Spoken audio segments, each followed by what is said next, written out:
নমস্কার সবাইকে। সবাই কেমন আছো? আমার একটি নতুন ব্লগে তোমাদের স্বাগত।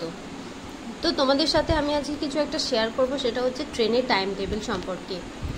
কারণ সকালবেলায় আমার লোকেশন যেখানেই থাক না কেন, বিশেষ করে কলকাতা ওই সাইডে যদি আমার লোকেশন থাকে, তাহলে আমার আসার সময় মানে বাড়ি ফেরার সময় যদি 6:20 হাওড়া থেকে ট্রেনটা আমি না পাই, তাহলে আসতে আমার খুব প্রবলেম হয়ে যায়।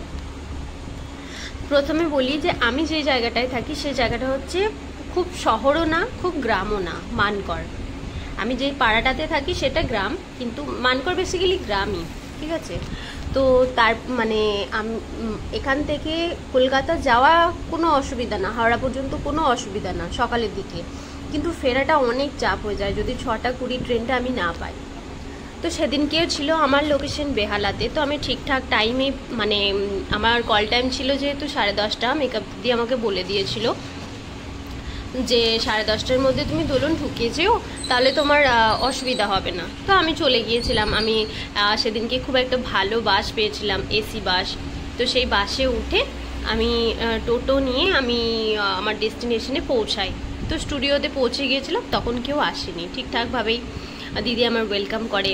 আর প্রিয়াঙ্কাদি খুব ভালো, মানে বুঝছিল ব্যাপারগুলো। আর আমি যে টাইমে নেমেছি অটো থেকে, সেই টাইমে বৃষ্টি শুরু হয়ে গিয়েছিল।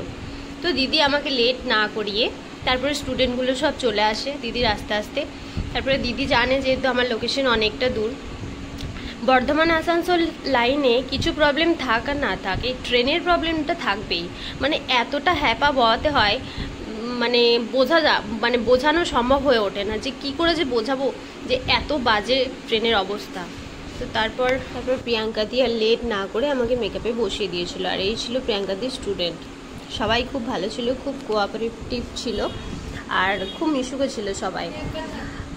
তো তারপর বেশি লেট না করে খুব তাড়াতাড়ি দিদি হাত চালিয়ে মেকআপটা কমপ্লিট করে। এই ছিল সেদিনকার ফাইনাল লুক। তো পুরোভাবে নিখুঁতভাবে লুকটা করেছিল, যাতে কোথাও বোঝা না যায়, মানে এতটাই প্রপারভাবে দিদি লুকটা ক্রিয়েট করেছিল। আর খুব সুন্দর হয়েছিল। এরকম ইউনিক লুক আমি আগে কোনোদিন পাইনি। বেশিরভাগ ক্ষেত্রে ব্রাইডালটাই আমার ফেসের ওপরে যায়, তো সেদিনকে লেহেঙ্গা লুকটাও খুব ভালোভাবে ফুটিয়ে তুলেছিল প্রিয়াঙ্কা দি। তো তারপর র্যাপিডো বুক করে দিয়েছিল। র্যাপিডো করে আমি হাওড়া স্টেশন অবধি চলে আসি, কারণ হাওড়া থেকে আমি 6:20 ট্রেনটা সেদিনকে পাইনি। তো তারপর 8টার একটা ট্রেন ছিল বিভূতি বলে, সেই ট্রেনে করে আমি দুর্গাপুরে নামবো ভেবেছিলাম, বাট আমার হাজব্যান্ড বলে পানাগড়ে নেমে গেলে সেখান থেকে আনতে আমাকে সুবিধা হবে। তো তারপর পানাগড়ে নামি, হাজব্যান্ড আমাকে নিয়ে আসে। তো আমার ভিডিওটা তোমাদের কেমন লাগলো অবশ্যই জানিও। যদি ভালো লাগে অবশ্যই একটা ফলো করে দিও। আর আমি এরকম ছোট ছোট ভিডিও তোমাদের সাথে শেয়ার করতে থাকবো। ভালো